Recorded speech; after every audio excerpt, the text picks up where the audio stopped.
Topics में हम लोग पिछला क्लास में पढ़ लिए थे कि आय का चक्रीय प्रभाव क्या है और ये कितने प्रकार के होते हैं। तो वास्तविक प्रभाव और एक आपका क्या था, मौद्रिक प्रभाव। अगर आप लोग वो क्लास नहीं किए हैं तो पिछला वीडियो में जाकर के आप देख सकते हैं। आज हम लोग पढ़ने वाले हैं विभिन्न क्षेत्र में आय का चक्रीय प्रभाव, यानी कि विभिन्न अर्थव्यवस्था में या फिर अर्थव्यवस्था में कितने क्षेत्र को हम रख के चक्रीय प्रभाव का अध्ययन करने वाले हैं। जैसे आप स्ट्रक्चर से काफ़ी आसानी से समझ सकते हैं। देखिए, विभिन्न क्षेत्र में आय का चक्रीय प्रभाव को हम मुख्य रूप से तीन भाग में बांटे हुए हैं। पहला 2 क्षेत्रीय मॉडल, तीसरा 3 क्षेत्रीय मॉडल और चौथा ये क्या है लिखा हुआ, 4 क्षेत्रीय मॉडल। 2 क्षेत्रीय मॉडल, 3 क्षेत्रीय मॉडल और 4 क्षेत्रीय मॉडल। सबसे पहले हम 2 क्षेत्रीय मॉडल पढ़ते हैं। तो 2 क्षेत्रीय मॉडल में या फिर 2 क्षेत्रीय अर्थव्यवस्था में 2 क्षेत्र, पहला हो जाएगा घरेलू क्षेत्र और दूसरा हो जाएगा उत्पादक क्षेत्र को सम्मिलित किया गया है। अब आपको घरेलू क्षेत्र का डिफिनेशन देना है, उसके बाद उत्पादक क्षेत्र का डिफिनेशन देना है। तो घरेलू क्षेत्र मतलब क्या होता है, परिवार, और उत्पादक क्षेत्र मतलब क्या होता है, फर्म, किसी प्रकार का फर्म। तो घरेलू क्षेत्र में आप इसका उदाहरण दीजिएगा कि घरेलू क्षेत्र जो होता है वो उत्पादक क्षेत्र को अपना सेवा प्रदान करता है और उत्पादक क्षेत्र के वस्तुओं को वो क्या करता है, उपभोग करता है। बात समझ में आया। दूसरा आपको हम बताएं उत्पादक क्षेत्र। तो उत्पादक क्षेत्र जो होता है वो घरेलू क्षेत्र अर्थात परिवार से क्या प्रदान करता है, सेवा लेता है। वो उससे क्या लेता है, सेवा लेता है। बात समझ में आया। तो ये वाला आपका खत्म हो गया। कैसे बोलना है आपको, विभिन्न क्षेत्र में अर्थव्यवस्था का मॉडल जो है उसमें पहला आपको पढ़ना है 2 क्षेत्रीय मॉडल। इसमें बोलना क्या है, तो 2 क्षेत्रीय मॉडल में या फिर 2 क्षेत्रीय मॉडल के अर्थव्यवस्था के 2 क्षेत्र, पहला आपका परिवार और दूसरा आपका फर्म आता है। समझ में आया। अब आपको घरेलू क्षेत्र का डिफिनेशन बोलना है। तो घरेलू क्षेत्र जो होता है अर्थात परिवार जो होता है वो अपना साधन सेवा उत्पादक क्षेत्र को क्या करता है, प्रदान करता है। उत्पादक क्षेत्र में आपको बोलना है उत्पादक क्षेत्र अपने अंतिम उत्पादित वस्तुओं को, उत्पादक क्षेत्र अपनी अंतिम उत्पादित वस्तुओं को परिवार क्षेत्र अर्थात घरेलू क्षेत्र को क्या करता है, प्रदान करता है। आया समझ में। इसमें और एक दो आप जोड़ के बोलिएगा कि इसमें बंद अर्थव्यवस्था होता है, और एक आपको बोल देना है कि इसमें जो घरेलू क्षेत्र होता है वो व्यय पूरा करता है, वो बचत नहीं करता है। बात समझ में आया। तो 2 क्षेत्रीय मॉडल में किसी को कोई दिक्कत है, एक बार फिर से सुन लीजिए, फिर कोई दिक्कत नहीं होगा। सबसे पहले आपको बोलना है विभिन्न क्षेत्र में आय का चक्रीय प्रभाव। इसमें आपको पहला बोलना है 2 क्षेत्रीय मॉडल। इसमें बोलना क्या है, 2 क्षेत्रीय मॉडल में अर्थव्यवस्था के 2 क्षेत्र परिवार और फर्म को सम्मिलित किया गया है। इसका मान्यताएं निम्नलिखित हैं। पहला मान्यता क्या है, इसमें घरेलू क्षेत्र होता है। उसका बाद आप घरेलू क्षेत्र का डिफिनेशन दीजिए कि घरेलू क्षेत्र अर्थात परिवार अपना साधन सेवा को, घरेलू क्षेत्र अर्थात परिवार अपना साधन सेवा को समर्पित नहीं मतलब उत्पादक क्षेत्र को प्रदान करता है। उसके बाद आपको बोलना है उत्पादक क्षेत्र। तो उत्पादक क्षेत्र अपनी अंतिम उत्पादित वस्तुओं को घरेलू क्षेत्र को देता है। बात समझ में आया। तीसरा आपको क्या बोलना है, इसमें बंद अर्थव्यवस्था होता है। अब ये बंद अर्थव्यवस्था क्या है, खुला अर्थव्यवस्था क्या है, इसमें तो किसी को दिक्कत नहीं होगा। अब आप लोग इतना पढ़ चुके हैं कि ये सब आप फूंक दीजिएगा। उसके बाद इसमें जो घरेलू क्षेत्र होता है वो अपना व्यय करता है, किसी प्रकार का बचत नहीं करता है। बात समझ में आया। हो जाएगा। आप लोग को खुद से लिखना है, इसलिए हम एक बार फिर से बोल देते हैं, ध्यान से सुनिए। मुंह काहे फूल जाता है जब बोलते हैं खुद से लिखना है, तो खुद से ही लिखना है। एक बार सुनिए फिर से। स्ट्रक्चर बना करके आपको पहला स्टार दे करके लिखना है 2 क्षेत्रीय मॉडल, ठीक है। या फिर ऐसे भी लिख सकते हैं आय के चक्रीय का 2 क्षेत्रीय मॉडल। बात समझ में आया। क्या बोले हेडिंग देने फिर से, आय का चक्रीय प्रभाव, आय का चक्रीय प्रभाव का 2 क्षेत्रीय मॉडल। हेडिंग समझ में आया। नया होता है हेडिंग दे दीजिए एगो, उसके बाद मत दीजिएगा। दीजिए हेडिंग, हेडिंग दीजिए आय का चक्रीय प्रभाव का 2 क्षेत्रीय मॉडल। स्टार्ट देकर लिखिए, आय का चक्रीय प्रभाव का 2 क्षेत्रीय मॉडल। आय का चक्रीय प्रभाव का दो क्षेत्रीय मॉडल हो गया। अब इसमें आप लिखिएगा क्या, उसको ध्यान से सुनिए, उसके बाद आप लोग लिख लीजिएगा खुद से, केवल सुनिए ध्यान से, याद हो जाएगा।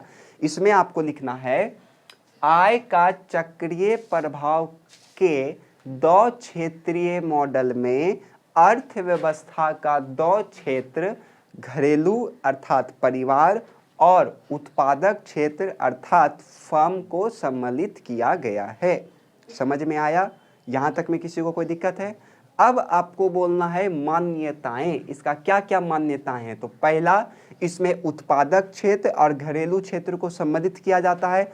अब आपको घरेलू क्षेत्र का डिफिनेशन देना है कि घरेलू क्षेत्र अपने साधन सेवा को उत्पादक क्षेत्र को प्रदान करता है, ठीक है। उसके बाद आपको उत्पादक क्षेत्र का डिफिनेशन देना है। तो यह क्षेत्र अपने द्वारा अंतिम उत्पादित वस्तुओं को घरेलू क्षेत्र को सेवा करने के लिए देता है, मतलब वो उसको यूज करता है। आया समझ में? उत्पादक क्षेत्र का, उत्पादक क्षेत्र अपने अंतिम उत्पादित वस्तुओं को घरेलू क्षेत्र को देता है, बस हो जाएगा। तीसरा, इसमें बंद अर्थव्यवस्था होता है। चौथा, आपको क्या बोलना है कि घरेलू क्षेत्र द्वारा अपने आय का व्यय किया जाता है, किसी भी प्रकार का बचत नहीं किया जाता। हो जाएगा? याद हुआ? लिख लीजिएगा ना, ठीक। अब आपको बोलना है तीन क्षेत्रीय मॉडल। तो सेम है, जैसे आपको इसमें बोले वैसे ही इसमें भी हो जाएगा।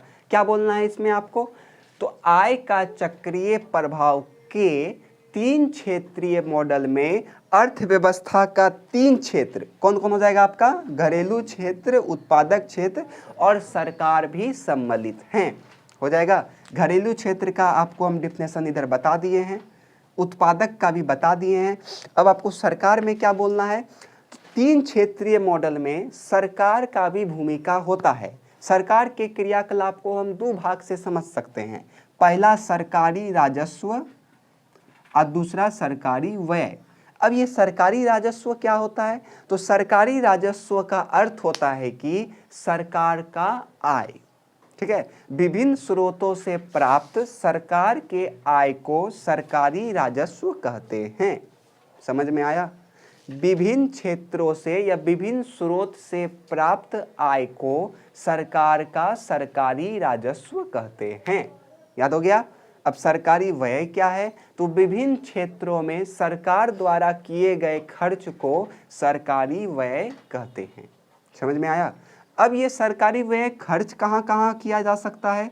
तो हम कह सकते हैं कि वृद्ध पेंशन देने में, वृद्धा पेंशन सुने हैं ना, आप लोग को भी अगला साल से मिलने लगेगा। वृद्ध पेंशन देने में बुढ़ाइए गए ना आप लोग भी, अगला साल से मिलवे न करेगा। अगर आप सेवा से निर्वित हो गए हैं, मतलब सेवानिवृत्त हो गए हैं, तो भी आपको पेंशन मिलता है, नहीं मिलता है? सेवानिवृत्त मतलब अगर आपका कार्यकाल खत्म हो गया है सरकारी काम में, तो सरकार आपको बुढ़ापा का पेंशन देता है।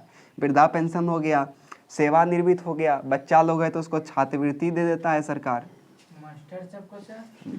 मास्टर सबको या पेंशन दिया ना सेवानिवृत्त वाला।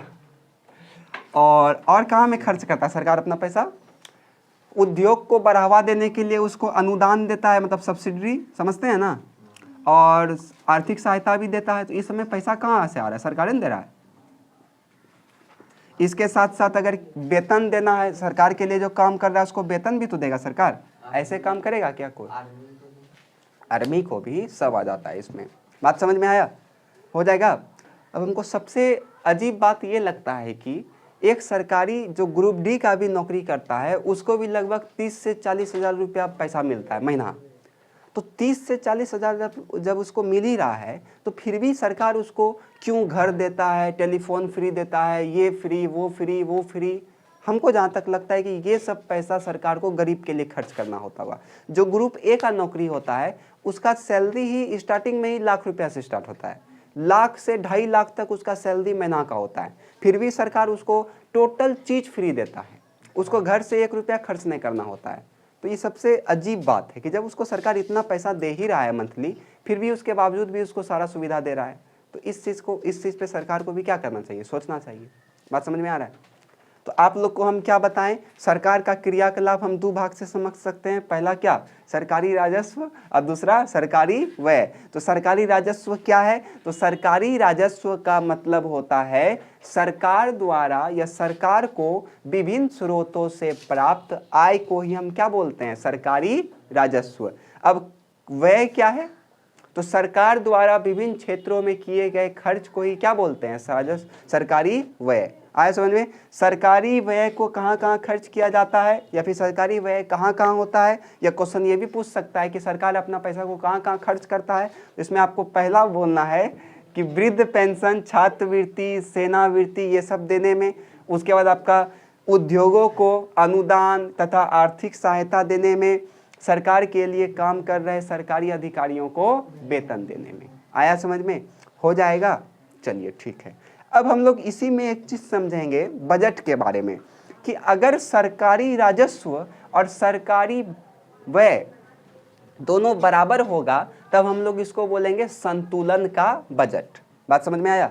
अगर सरकारी राजस्व और सरकारी बजट, सरकारी व्यय समान होगा तब हम उसे क्या बोलेंगे, संतुलन का बजट। बात समझ में आएगा, फिर से समझिए। यदि सबसे पहले समझिए संतुलित बजट क्या है। कोई क्वेश्चन पूछेगा तो क्या बोलिएगा, जब सरकारी राजस्व सरकारी व्यय दोनों बराबर होता है तो इसे हम लोग संतुलित बजट कहते हैं। बात समझ में आया। लेकिन अगर सरकारी राजस्व ज़्यादा है और सरकारी व्यय कम है तो इसे हम लोग बोलेंगे लाभ का बजट। लेकिन अगर सरकारी राजस्व कम है और सरकारी व्यय ज़्यादा है तब हम लोग इसको क्या बोलेंगे, घाटा का बजट। बात समझ में आया। गाय जो खाता है घाटो वो नहीं, घाटे का बजट, लॉस जो लग जाता है। आया समझ में, हो जाएगा। 3 बजट आप लोग पढ़े, पहला संतुलित बजट, दूसरा लाभ बजट और तीसरा हानि बजट या फिर घाटे का बजट। तो संतुलित बजट क्या है, तो जब सरकारी राजस्व और सरकारी व्यय दोनों बराबर होगा तो इसे हम लोग संतुलित बजट कहते हैं। लेकिन जब सरकारी राजस्व ज़्यादा और सरकारी व्यय कम होगा तो इसे हम लाभ का बजट कहते हैं। लेकिन जब सरकारी राजस्व कम और सरकारी व्यय ज़्यादा होगा तो इसे हम घाटे का बजट या फिर हानि का बजट कहते हैं। आया समझ में। अंतिम है आपका 4 क्षेत्रीय मॉडल। तो इसमें आपको क्या बोलना है, तो 4 क्षेत्रीय मॉडल में अर्थव्यवस्था में 4 क्षेत्र, घरेलू, उत्पादक, सरकार और विदेशी क्षेत्र भी सम्मिलित होता है। बात समझ में आया। तो सबसे पहले घरेलू क्षेत्र का आप डिफिनेशन लिख लीजिएगा, उत्पादक का लिख लीजिएगा, सरकार का क्रियाकलाप लिख लीजिएगा, और विदेशी में आपको लिख लेना है कि आय के चक्रीय प्रभाव के 4 क्षेत्रीय मॉडल में विदेशी क्षेत्र भी सम्मिलित है। बस आया समझ में। ये आपका खत्म हो गया। एग्जाम में पूछता है कि आय का चक्रीय प्रभाव का 2 क्षेत्रीय मॉडल का वर्णन करें, तो आपको 2 क्षेत्रीय मॉडल का वर्णन कर देना है। अगर पूछेगा 3 क्षेत्रीय तो 3 का कर देना है, अगर पूछेगा 4 क्षेत्रीय तो 4 कर देना है। बात समझ में आया। ये लेसन हम लोग का समाप्त हो गया। किसी को कोई दिक्कत है यहाँ तक में? चलिए ठीक है।